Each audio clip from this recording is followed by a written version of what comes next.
हरे कृष्णा। नाविक ने जय हो ये आशीर्वाद सुनाकर जैसे आया था उसी प्रकार वहां से लौट गया। महात्मा पांडव भी विद्वान विदुर जी के को उनके संदेश का उत्तर देकर गंगा पार होकर छिपाते हुए वहां से चले गए। इस प्रकार 48वां अध्याय पूर्ण हुआ था। आगे वैशंपायन जी बताते हैं, जन्मेजय, उधर रात व्यतीत होने पर वर्णवत नगर के सारे नागरिक बड़ी उतावली के साथ पांडु कुमारों की दशा देखने के लिए लाक्षागृह के समीप आए। आते ही वे सब लोग आग बुझाने लग गए। उस समय उन्होंने देखा कि सारा घर लाख का बना था, जो जलकर खाक हो गया था। उसी में मंत्री पुरोचन भी जल गया था।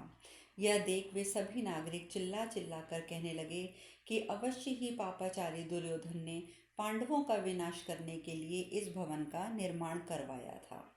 इसमें संदेह नहीं है कि धृतराष्ट्र पुत्र दुर्योधन ने ही धृतराष्ट्र की जानकारी में पांडु पुत्रों को जलाया है और धृतराष्ट्र ने भी इसे मना नहीं किया। निश्चय ही इस विषय में शंतनु नंदन भीष्म जी भी धर्म का अनुसरण नहीं कर रहे हैं। द्रोण, विदुर, कृपाचार्य अथवा अन्य कौरवों की भी यही दशा है। अब हम लोग दुरात्मा धृतराष्ट्र के पास ये संदेश भेज दें कि तुम्हारी सबसे बड़ी कामना पूर्ण हो गई है, तुम पांडवों को जलाने में सफल हो गए हो। तदंतर उन्होंने पांडवों को ढूंढने के लिए जब आग को इधर उधर हटाया, तब पांचों पुत्रों के साथ निरपराध भीलनी की जली हुई लाश देखी। उसी सुरंग खोदने वाले पुरुष ने घर को साफ करते समय सुरंग के छेद को धूल से ढक दिया था, जिससे दूसरे लोगों की दृष्टि उस पर नहीं पड़ी। तदंतर वर्णावत के नागरिकों ने धृतराष्ट्र को यह सूचित कर दिया कि पांडव तथा मंत्री पुरोचन आग में जल गए हैं। महाराज धृतराष्ट्र पांडु पुत्रों का विनाश का यह अत्यंत अप्रिय समाचार सुनकर दुखी होकर विलाप करने लगे। अहो, माता सहित इन शूरवीर पांडवों के दग्ध हो जाने पर विशेष रूप से ऐसा लगता है मानो मेरा महायशस्वी राजा पांडु मृत्यु को आज ही प्राप्त हुआ है। मेरे कुछ लोग शीघ्र ही वर्णवत नगर में जाएं और कुंती भोज कुमारी कुंती और वीरवर पांडवों को का आदर पूर्वक दाह संस्कार कराएं। उन सब के कुलोचित शुभ और महान संस्कार की व्यवस्था करें तथा जो जो उस घर में जलकर मरे हैं उनके सुहृद एवं सगे संबंधी भी उस मृतकों का दाह संस्कार करने के लिए वहां पर प्रस्थान करें। इस दशा में मुझे पांडवों तथा कुंती का हित करने के लिए जो जो कार्य करना चाहिए, जो जो कार्य मुझसे हो सकता है, वह सब धन खर्च करके संपन्न किया जाएगा। यूँ कहकर अंबिका नंदन धृतराष्ट्र ने जाति भाइयों से घिरे रहकर पांडवों के लिए जलांजलि देने का कार्य किया। उस समय भीष्म सब कौरव तथा पुत्रों सहित धृतराष्ट्र एकत्र हो महात्मा पांडवों को जलांजलि देने की इच्छा से गंगा जी के निकट गए। उन सबके शरीर पर एक एक ही वस्त्र था। वे सभी आभूषण और पगड़ी आदि उतारकर आनंद शून्य हो रहे थे। उस समय सब लोग शोकामग्न हो एक साथ रोने और विलाप करने लगे। कोई कहता कि कुल वंश विभूषण युधिष्ठिर, दूसरे कहते हाँ भीमसेन, अन्य बोलते हाँ अर्जुन, और इसी प्रकार लोग हाँ नकल सहदेव कहकर पुकार उठते थे। सब लोगों ने कुंती देवी के लिए शोकार्त होकर जलांजलि दी। इसी प्रकार दूसरे दूसरे पूर्ववासी जन भी पांडवों के लिए बहुत शोक करने लगे। विदुर जी ने बहुत कम थोड़ा शोक मनाया, क्योंकि वे वास्तविक वृतांत से परिचित थे। तदंतर भीष्म जी यह सुनकर कि राजा पांडु के पुत्र अपनी माता के साथ जल मरे हैं, अत्यंत व्यथित हो उठे थे, रोने और विलाप करने लगे थे।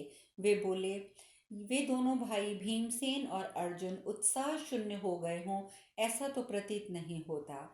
यदि वे वेग से अपने शरीर का धक्का देते तो सुदृढ़ मकान को भी तोड़ फोड़ सकते थे।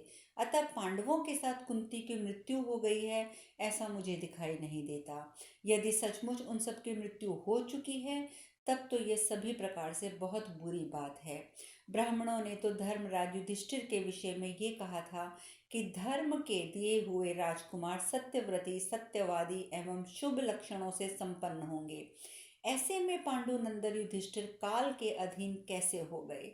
जो अपने आप को आदर्श बनाकर तदनुरूप दूसरों के साथ बर्ताव करते थे, वे ही कुरुकुल शिरोमणि युधिष्ठिर अपनी माता के साथ काल के अधीन कैसे हो गए, जिन्होंने युवराज पद पर अभिषिक्त होते ही पिता के समान ही अपने सत्य एवं धर्मपूर्ण बर्ताव के द्वारा अपना ही नहीं राजा पांडु के भी यश का विस्तार किया था, वे युधिष्ठिर काल के अधीन कैसे हो गए। ऐसे निकम्मे काल को धिक्कार है। उत्तम कुल में उत्पन्न हुई कुंती, जो पुत्रों की अभिलाषा रखने के कारण ही वनवास कष्ट भोगती रही, दुख पर दुख उठाती रही तथा पति के मरने पर भी उनका अनुगमन न कर सकी, जिसे बहुत थोड़े समय तक ही पति का प्रेम प्राप्त हुआ था, वही कुंती भोज कुमारी अभी अपने मनोरथ भी न पूर्ण कर पाई थी कि पुत्रों के साथ जलकर दग्ध हो गई। जिनके भरे हुए कंधे और मनोहर भुजाएं थी, जो मेरु शिखर के समान सुंदर और तरुण थे, वे भीमसेन मर गए, यह सुनकर मन को विश्वास नहीं होता।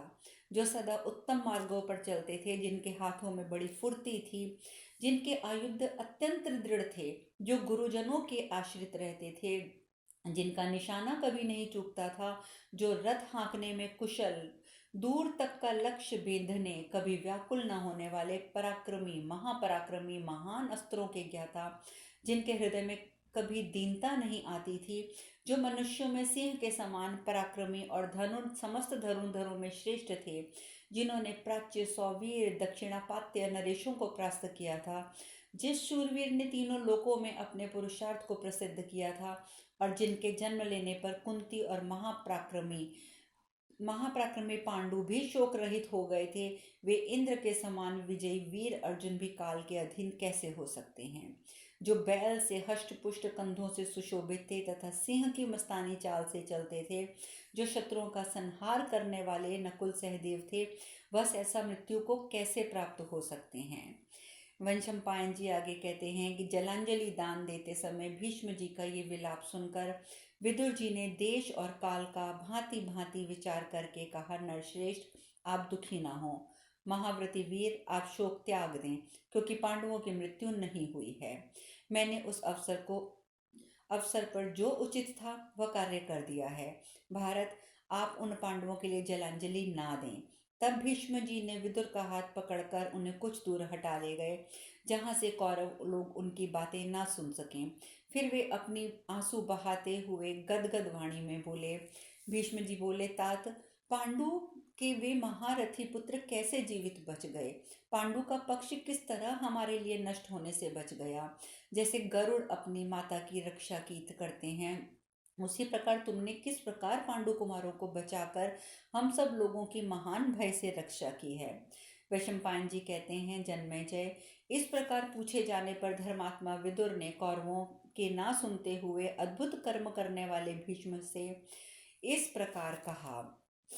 वे बोले, धृतराष्ट्र, शकुनी और राजा दुर्योधन का ये पक्का विचार हो गया था कि पांडवों को नष्ट कर दिया जाए। तदंतर लाक्षागृह में जाने पर जब दुर्योधन की आज्ञा से पुत्रों सहित कुंती को जला देने की योजना बन गई थी, तब मैंने भूमि खोदने वाले को बुलाकर भूमि के भूगर्भ में गुफा सहित सुरंग बनवाई और कुंती सहित पांडवों को घर में आग लगने से पहले ही निकाल दिया। अतः आप अपने मन में शोक को स्थान ना दीजिए। राजन, शत्रुओं को संताप देने वाले पांडव अपनी माता के साथ उस भयंकर अग्निदाह से दूर निकल गए हैं। मेरे पूर्वोक्त उपाय से ही यह कार्य संभव हो सका है। पांडव निश्चय ही जीवित हैं, अतः आप उनके लिए शोक ना कीजिए। जब तक समय बदलकर अनुकूल नहीं हो जाता, तब तक पांडव छिपे रहकर इस भूतल पर विचरेंगे। अनुकूल समय आने पर राजा इस पृथ्वी पर युधिष्ठिर को देखेंगे। इधर महाबली पांडव भी वर्णावत नगर से निकलकर माता के साथ गंगा नदी के तट पर पहुंच गए। वे नाविकों की भुजाओं और नदी के प्रवाह के वेग से अनुकूल वायु की सहायता पाकर जल्दी ही पार उतर गए। तदंतर नाव छोड़कर रात में नक्षत्रों द्वारा सब सूचित मार्ग को पहचानकर वे दक्षिण दिशा की ओर चले गए। राजन, इस प्रकार आगे बढ़ने की चेष्टा करते हुए वे सब के सब एक घने जंगल में जा पहुंचे। उस समय पांडव लोग थके मांदे, प्यास से पीड़ित और अधिक जगने के कारण नींद से अंधे से प्रतीत हो रहे थे। वे महापराक्रमी भीम से पुनः बोले, भरत, इससे बढ़कर महान कष्ट क्या होगा कि हम लोग इस जंगल में फंसकर दिशाओं को भी नहीं जान पाते और चलने फिरने में भी असमर्थ हो रहे हैं। हमें यह भी नहीं पता कि पापी पुरोचन जल गया है या नहीं। हम दूसरों से छिपे रहकर किस प्रकार इस महान कष्ट से छुटकारा पा सकेंगे। भैया, तुम पुनः पूर्वत हम सबको लेकर चलो। हम लोगों में एक तुम ही अधिक बलवान और उसी प्रकार निरंतर चलने फिरने में समर्थ हो। धर्मराज के यूं कहने पर महाबली भीमसेन माता कुंती तथा भाइयों को अपने ऊपर चढ़ाकर बड़ी शीघ्रता के साथ चलने लगे। इस प्रकार महाभारत आदि के पर्व के अंतर्गत जगतु गर्ह पर्व में पांडवों का वन में प्रवेश विषयक 149वां अध्याय पूर्ण हुआ। वैशंपायन जी आगे बताते हैं, जन्मेजय भीमसेन के चलते समय उनके महान वेग से आंदोलित हो वृक्ष और शाखाओं सहित वह संपूर्ण वन घूमता सा प्रतीत होने लगा। जैसे ज्येष्ठ और आषाढ़ मास के संधि काल में जोर जोर से हवा चलने लगती है, उसी प्रकार उसकी पिंडलियों के वेग पूर्वक संचालन से आंधी सी उठ रही थी। महाबली भीम जिस मार्ग से चलते वहां की लताओं और वृक्षों को पैरों से रौंदकर जमीन के बराबर कर देते। उनके मार्ग के निकट जो फल और फूलों से लदे हुए वनस्पति एवं गुल्म आदि आते, उन्हें तोड़ तोड़ कर वह पैरों से रौंद देते थे। जैसे 3 अंगों से मद बहाने वाले वर्ष का तेजस्वी गजराज किसी कारण कुपित होकर वन में बड़े बड़े वृक्षों को तोड़ने लगता है, उसी प्रकार महातेजस्वी भीमसेन उस वन के विशाल वृक्षों को धाराशायी करते हुए आगे बढ़ रहे थे। गरुड़ और वायु के समान तीव्र गति वाले भीमसेन ने के चलते समय उनके महान वेग से अन्य पांडु पुत्रों को तो जैसे मूर्छा सी आ जाती थी। मार्ग में आए हुए जल प्रवाह को, जिसका पाट दूर तक फैला होता था, दोनों भुजाओं से बेड़े द्वारा ही बारंबार पार करके वे पांडव दुर्योधन के भय से किसी गुप्त स्थान में जाकर रहते थे। भीमसेन अपनी सुकुमारी एवं यशस्विनी माता कुंती को पीठ पर बिठाकर नदी के ऊंचे नीचे कगारों पर बड़ी कठिनाई से ले जाते थे। भरत श्रेष्ठ वे संध्या होते होते वन में ऐसे भयंकर प्रदेश में जा पहुँचे जहाँ फल फूल जल की बहुत कमी थी। वहाँ क्रूर स्वभाव वाले पक्षी और हिंसक पशु रहते थे। वह संध्या बड़ी भयानक प्रतीत होती थी। क्रूर स्वभाव वाले पशु और पक्षी वहाँ वास करते थे। बिना ऋतु की प्रचंड हवाओं के चलने से संपूर्ण दिशाएं धूल से आच्छादित होकर अंधकारपूर्ण हो रही थी। राजन, हवा के झोंकों से वन के बहुसंख्यक छोटे बड़े वृक्ष, गुल्म लता आदि झुक झुक कर टूट गए थे। उनके पत्ते और फल इधर उधर बिखर गए थे और उन पर पक्षी शब्द कर रहे थे। इन सब के कारण संपूर्ण दिशाओं में अंधेरा छा रहा था। वे कुरुकुल रत्न पांडव उस समय अपने अधिक परिश्रम और प्यास के कारण बहुत कष्ट पा रहे थे। थकावट से उनकी नींद भी बहुत बढ़ गई थी, जिससे पीड़ित होकर वे आगे जाने में असमर्थ हो गए। तब उन सब ने उस नीरस विशाल जंगल में डेरा डाल दिया। तत्पश्चात प्यास से पीड़ित कुंती देवी पुत्रों से बोली, मैं 5 पांडवों की माता हूँ और उन्हीं के बीच में स्थित हूँ, तो भी प्यास से व्याकुल हूँ। इस प्रकार कुंती ने अपने बेटों के समक्ष ये बात दोहरा दी। माता का वात्सल्य से कहा हुआ ये वचन सुनकर भीमसेन का हृदय करुणा से भर गया। वे मन ही मन संतप्त हो उठे और स्वयं ही पानी लाने के लिए जाने की तैयारी करने लगे। उस समय भीम ने उस विशाल निर्जन एवं भयंकर वन में प्रवेश करके एक बहुत सुंदर और विस्तृत छाया वाला बरगद का पेड़ देखा। राजन, भारतवंशियों में श्रेष्ठ भीमसेन ने उन सबको वहीं बिठाकर कहा, आप लोग यहाँ विश्राम करें, तब तक मैं पानी का पता लगाता हूँ। ये जलचर सारस पक्षी बड़ी मीठी बोली बोल रहे हैं, अतः यहाँ पास में ही अवश्य ही कोई जलाशय होगा, ऐसा मेरा विश्वास है। भारत तब बड़े भाई युधिष्ठिर ने जाओ कहकर उन्हें अनुमति दे दी। आज्ञा पाकर भीमसेन वहीं गए, वहां से जहाँ से जलचर सारस पक्षी कलरव कर रहे थे। भरत श्रेष्ठ वहां पानी पीकर स्नान कर लेने के पश्चात भाइयों पर स्नेह रखने वाले भीम उनके लिए भी चादर में पानी ले आए। 2 कोस दूर से जल्दी जल्दी चलकर भीमसेन अपनी माता के पास आए। उनका मन शोक और दुख से व्याप्त था और वे सर्प की भांति लंबी सांस खींच रहे थे। माता और भाइयों को धरती पर सोया देख भीमसेन मन ही मन अत्यंत शोक से संतप्त हो गए और विलाप करने लग गए। हाय, मैं कितना भाग्यहीन हूँ कि आज अपने भाइयों को पृथ्वी पर सोया देख रहा हूँ। इससे महान कष्ट की बात देखने में और क्या होगी। आज से पहले हम लोग वर्णावत नगर में थे। उस समय जिन्हें बहुमूल्य शैयाओं पर भी नींद नहीं आती थी, वे ही आज धरती पर सो रहे हैं।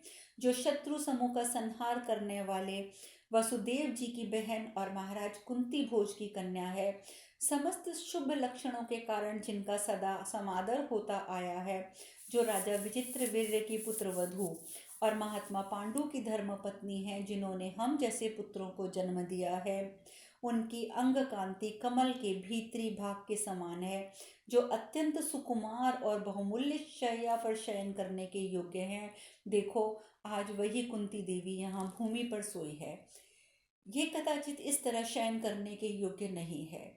जिन्होंने धर्म, इंद्र और वायु के द्वारा हम जैसे पुत्रों को उत्पन्न किया, वे राजमहलों में सोने वाली महारानी कुंती देवी आज परिश्रम से थक कर यहाँ पृथ्वी पर पड़ी हैं।